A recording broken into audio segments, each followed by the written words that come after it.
لەگەڵ دکتۆر دلۆڤان محەممەد کە کاندیدی ژمارە سێزدەی پارتی دیموکراتی کوردستانە لە بازنەی هەولێر و هاوکات بەڕێوەبەری گشتی تەندروستی هەولێرە. دکتۆر زۆر بەخێربیت. لە سلایدی کۆتایی ڤیدیۆوەڵەکەەوە دەست پێ دەکەم کە ١40 توشبوانی شێرپەنجە لە هەرێمی کوردستان خەڵکی ناوڕاست خواروی عێراقن، بەڵام بەغدا تەنیا 120 پێداویستیەکانی دابین دەکایەوە. پرسیارەتان لە بەرپرسانی بەغدا نەکردووە؟ بەڵێ سەرەتا پیرۆزبایی لە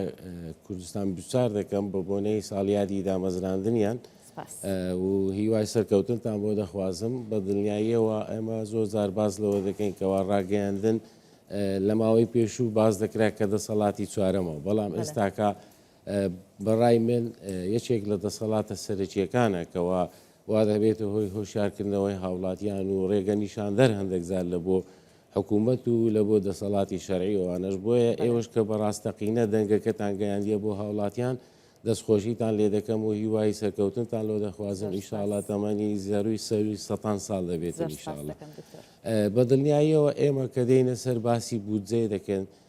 ئێمە ئەگەر هاتوو سەیری بەغدا بکرێ ئەو بودجەیە کە هەیە بودجەی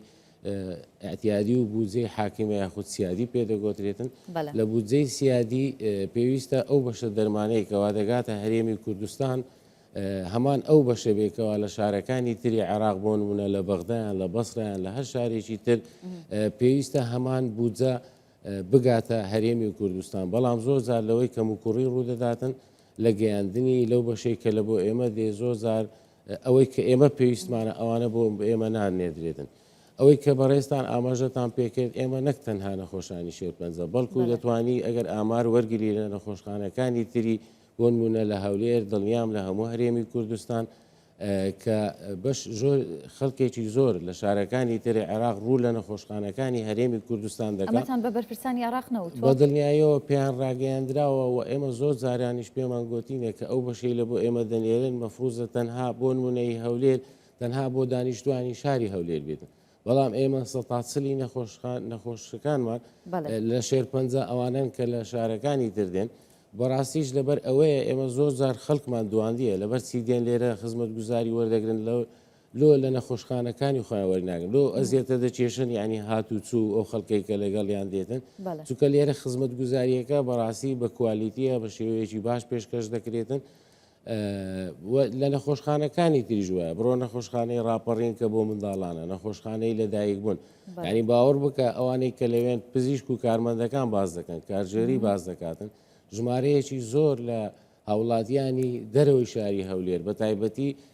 ئەوانەی کە عەرەبن لە شارەکانی تر دێن لە بۆی خزمەتگوزاریەکان لە هەرێمی کوردستان وەربگرن. ئێمە داوای ئەوەمان کردیە بەڕاستی بەشی دەرمانمان لە بۆ زیاد بکرێتن و ئەو ئامارانەمان پیشان داون و جارێکیان وەزیری تەندروستی عێراقی خۆی سەردانی هەولێری کرد و نەخۆشخانەکان هەر بە چاوی خۆی دیتی. ئێمە چوینە شوشتنی گورچیلا لەوێ لەگەڵ ئەو نەخۆشانەی کە قسەی کرد لە دە نەخۆش پێنجیان عەرەب بوون، کەواتە ئێمە ینی خۆی دەبینیتن کە تەنها بۆ شاری هەولێر نیە ئەوانی کەواتە پرسیارەکە ئەوەیە بۆچی؟ چونکە تەنانەت گوتەبێژی وەزارەتی تەندروستی عێراقی شەڵێ پێویستە پشکی دەرمان بە پێی ژماری دانیشتوانی پارێزگاکان دابەش بکرێت، کەواتە پشکی هەرێمی کوردستان زۆر زیاترە لەوەی کە دەینێرن، بەڵام ناینێرن. بۆچی؟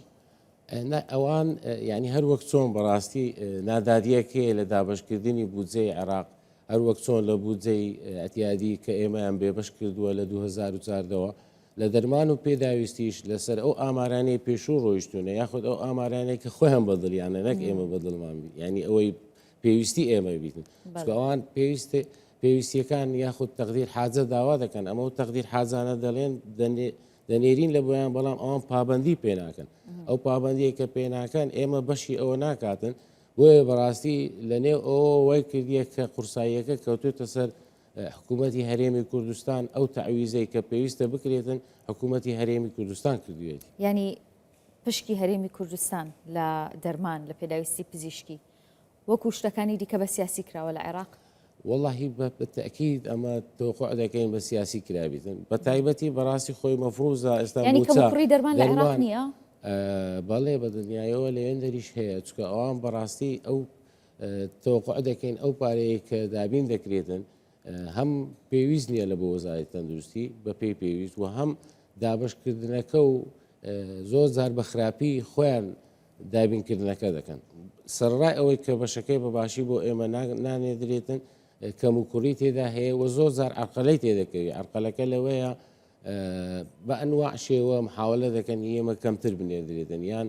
ئەوەی کە دەینێرن بە پچری بینێرن ئەوە وای کردیە لەلای ئێمە نەقسێک دروست دەبیتن نەقص دروستە بێ بەڵام دکتۆر هیچ کات هەرێمی کوردستان دەستینەوە بەڕووی نەخۆشانی عراقەوە بڵێ مادام وەکو پێویست دەرمان و پێداویستی پزیشکی و پارەم بۆ نانێریت منیش نەخۆشانیەوە وەرناگرم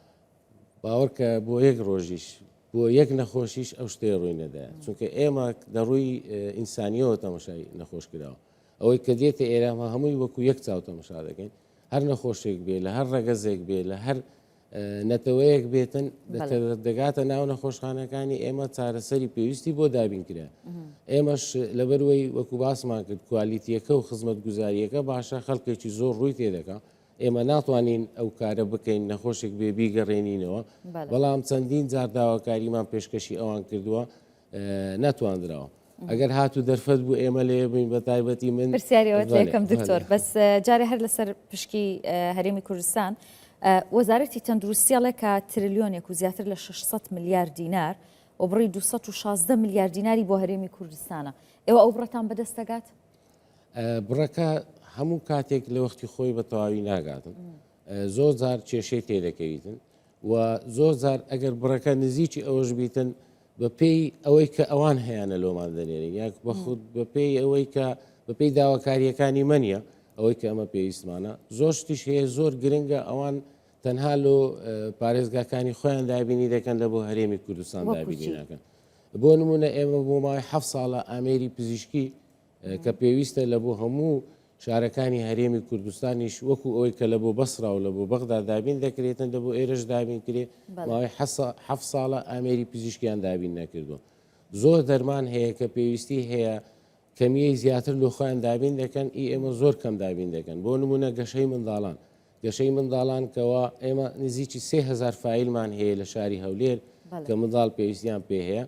2 مانگ جارێک 3 مانگ جارێک 100 دەرزی لە بۆ مەدەنین ئەو 100 بەشی هیچ یەکیان ناگات کە تەمەشای بەشەکە دەکەین لە شارەکانی تری عراق دەبینینی خۆیان زۆر زیاترە و ئیمە زۆر بەکەم دەنێن باشە دکتۆر دەستمان خستە سەربرینەکان جەبا باسیەوە بکەین کە جنابەت کاندیدی ژمارە 13 پارتی دیموکراتی کوردستانی لە بازنەی هەولێر ئەگەر بڕۆنە پەرلەمان چی دەکەن بۆ ئەم برینانە بۆ کێشەی پشکی دەرمان بۆ بودجەی وەزارەتی تەندروستی چیتان پێکرێت پلانتان چییە؟ ئێمە بەڕاستی وەکو کاندیدێکی پارتی دیموکراتی کوردستان بە دڵنیاییەوە پارتی دیموکراتی کوردستان کە وەکو حزب تەمەشای بکەیت لە ماوەی ڕابردوو هەر بەڵێنێکی دابیتن هەر وەک مێژوەکەی پرشانازیە و پردەستکەوتە و هەر بەڵێنێکی کە دابی چ لە بەغدا چ لە هەرێمی کوردستان هەمووی جێبەجێ کردو و ئیشەکان کراوە بۆ نمونە ئێمە کە باسی کەرتی تەندروستی دەکەین ئێستا لە کابینەی نوێمی حکوومەتی هەرێمی کوردستان بە تایبەتی ڕێزدار مەسوور بازانی کە سەرۆکی حکوومەتە گرنگجیەکی تایبەتی بە کەرتی تەندروستیدا وای کردووەکەوە بودجەی پێویست و کوالیتی بەرز بکرێتەوە خزمەت گوزاریەکان باشتر بکاتن و لە بۆ هەموو سووتێک و گوندێک و لادەیەک خزمەت گوزاریەکان بگاتە ئەو شوێنانە بە دڵنیاییەوە ئێمە هەمان نەهزی پارتی دیموکراتی کوردستان و حکوومەتی هەرێمی کوردستان لە بەرنامەماندایە بتوانین لە بەغداش داکۆچیکاری سەرسەختی هەرێمی کوردستان بین داکۆچیکاری مافەکانی کورد بین سەرڕای ئەوەش من وەکو خۆم کە پسپۆڕیەکەم کەرتی تەندروستیە ئێمە لە ماوەی ئەو 6 ساڵی کارکردنم وەکو بەڕێوەبەری گشتی تەندروستی هەولێر دەتوانین بڵێن زۆربەی برینەکان زۆربەی کێشەکانی کە هەمانە لەگە بەغدا شارەزاییمان تێیدا پەیدا کردیە دەزانین لە چێندەر نادادیەکە هەیە لە چێندەر بەشەکانمان لێ دەخورێتن لێ ئێمە هەوڵ دەدەین ئەو بەشانە بگەڕێنرێتەوە بۆ هەرێمی کوردستان ئەو برینانەی کە هەیە ئەو کێشانەی هەیە لەوێ چارەسەر بکرێتن بە تایبەتی لیژنەی تەندروستیەکێک لە لیژنە گرنگەکانی پەرلەمانی عێراقا دەتواندرێت داکۆچیکاری لەوێ دەربکرێتن و لە نزیکەوە لە ڕێگای وەزارەتی تەندروستیەوە ئەو کەم و کوڕیانەی هەیە ئەم ناڵێم هەموو شتێکمان پێ حەل دەبی بەس هەوڵ دەدەین زۆرترینیان کێشەکان حەل بکرێت. ئەتانەوێت ئەزمموی سەرکەوتوی هەرێمی کوردستان بگوازنەوە بۆ بەغدا؟ وەڵاهی بە دڵنیاییەوە ئێمە بە تایبەتی لەم خولەیان لەسەر فەرمانی جەنابی سەرۆک بارزانی و کە بە دڵنیاییەوە بەردەوام پارتی هەوڵی ئەوەی دایە لە ناو هەرێمی کوردستان بۆ نمونە لە بۆ هەموو کوردێک ئیش بکاتن ئەوە نییە ئێمە تەنها بۆ پارتیەکان ئیش بکەین ئەمە کە نوێنەر دەبین لە بەغداش بە دڵنیاییەوە نوێنەری هەموو گەلانی عراق دەبین هەموو خەڵکی عراق دەبین ئێمە هەولی ئەوە دەدەین ئەو سیستەمە و ئەو کارە چاکانەیە کە لە هەرێمی کوردستان کراوە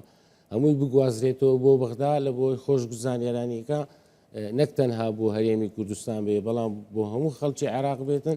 و بتواندرێ ئەو کێشانەیە کە لەگە بەغدا هەیە بە پێی توانە ئەو کێشانە حل بکرێتن